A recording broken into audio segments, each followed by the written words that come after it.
Welcome back to Off the Rail. We are in Fulda, Germany for the European Open. Day one has nearly come to an end. I'm with Managing Director of Matchroom Pool, Emily Frazer. Emily, day one, how's it gone for you from your side? Well, I don't know if there's something great in the air here in Fulda or my Britney Spears outfit. You're rocking that, to be fair, right? My braids, the loads of coffee. But you know what? I've absolutely fallen in love with the European Open today.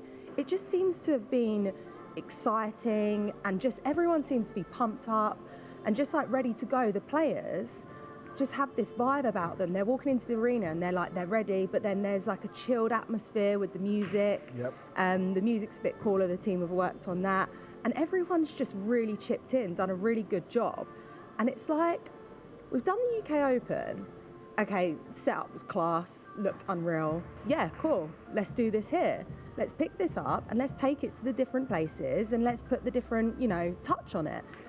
So setup, cool, tick. A few little tweaks here.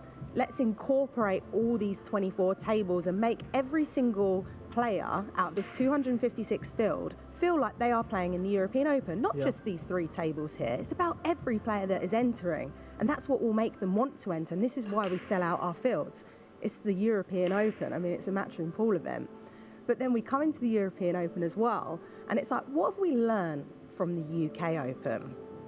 Well, what have you learned? Go on. Well, what we did learn is that the matches, the back tables, just weren't right. I mean, we spoke about it before with the one on the spot. It just seemed like it wasn't enjoyable. It wasn't enjoyable as your average sports fan, i.e. me.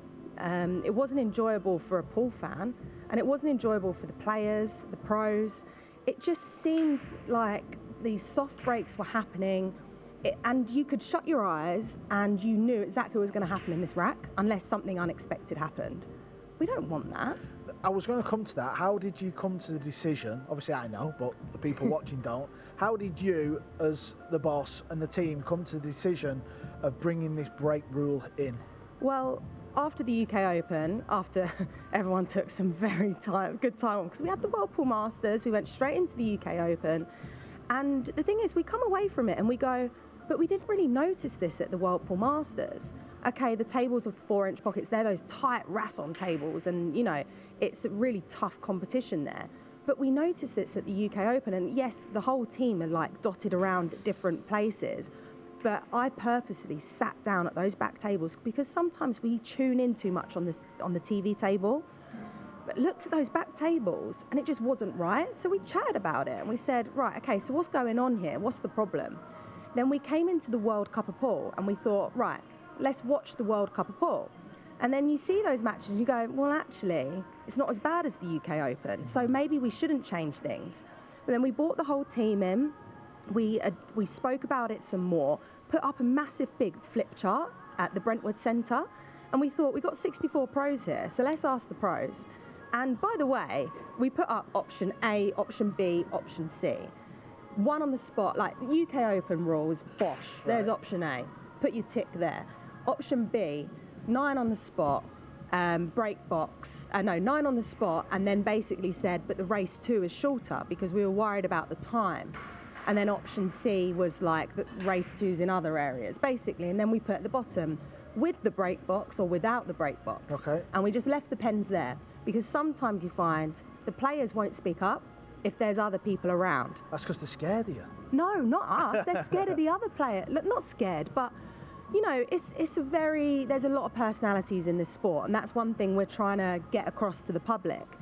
But a lot of people you found, and I was poking my head out the office, and some of the players were just walking past and they were going, right, okay, and I was explaining it, walking away. And you leave them there with their thoughts. And then they pick up the pen, put a little tick. And then leg it, because they've And then they leg it. And then they were talking amongst themselves. But what they didn't realise, my door was open as well, so you could hear everything. And it was just, do you know what it was? It wasn't that the Matchroom team sat down and went, whatever is voted here, we're going to do. We just wanted to know what was happening and what people were thinking. And we took the flip chart down and we said, all right, okay. And we spoke to a few of the players, like people sent in their thoughts and their opinions. And what we do is we pull all of this in and we go, right, what are we trying to achieve? We're trying to achieve a major global professional sport. Okay. And what I keep saying to the players is, well, if I was a champion, if I was a top player, I want to be the champion of the toughest conditions, the toughest arena, and the toughest competition. And they all agree. So let's make it tough, but let's make that the standard. But let's not just throw a standard in there that has been that way for a few years and just think, right, okay, that works, because it's not working. It is not right, because the players are getting better. You know, I'm not a hardcore professional and know how these breaks work. That's why we lean on different people.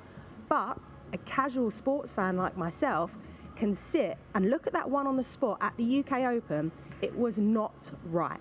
And obviously, you've run a lot of pool tournaments over the years, Matchroom, but now you're getting involved on a tour perspective. We're not saying this break is going to stay, though, are we? This is like a trial.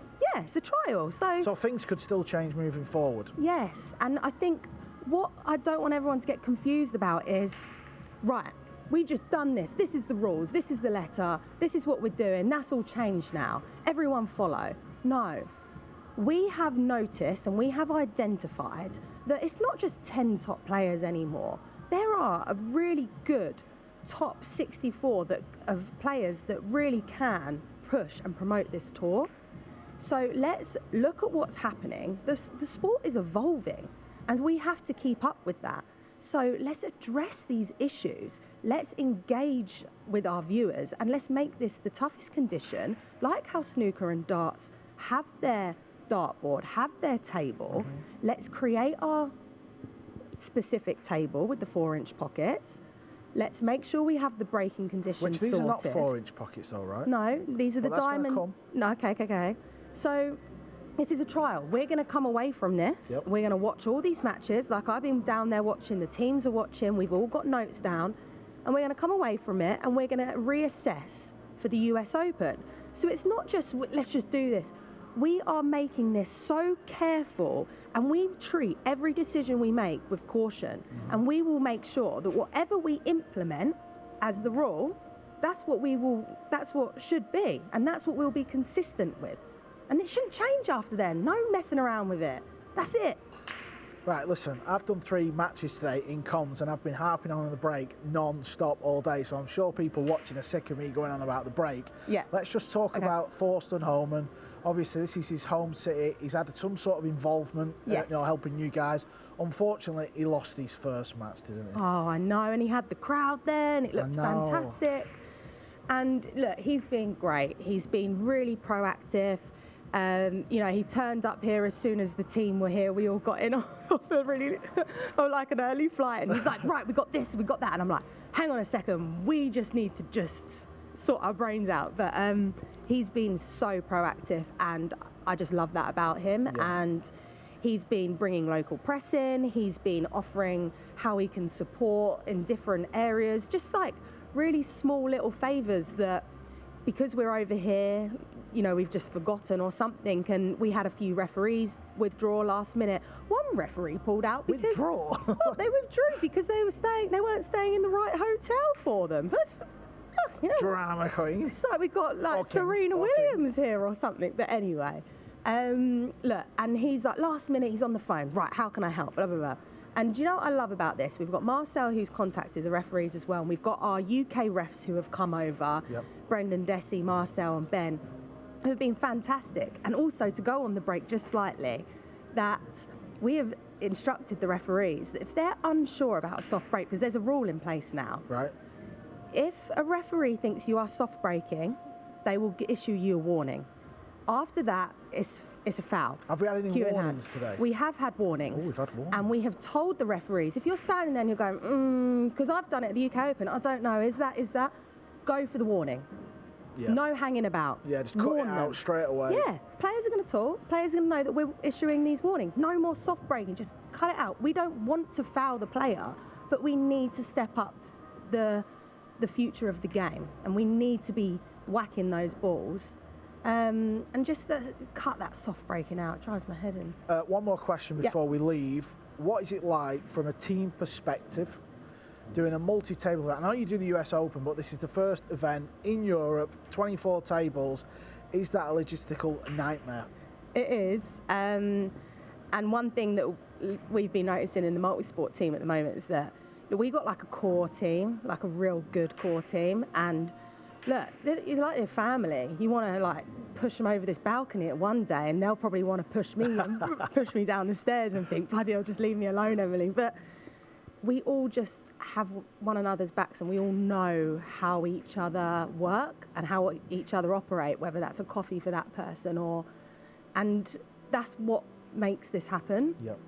But also in extension of that, there's also that, you know how it works like the earth, and it's like got the core, or that's how I'm trying to explain it, and you bring in all the different people that make it work, and that's how this happens. Yeah, it could be a logistical nightmare, but it's the people who are here, to be totally honest with you. Shove us in any country, shove us with any kind of equipment, we got the right team, we will do it, and we do, and that's why we're so fucking good.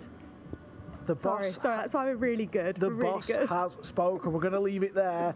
Day one is not quite over just yet. If you head over to the Matchroom Pool YouTube channel, there is a match still on there that you can watch. If you can't, tomorrow, 10 a.m. Central European time, we will be back. Table 1 on the Facebook page, Matchroom Pool. Table 2 is on the YouTube channel. Don't forget to like and subscribe. See you tomorrow.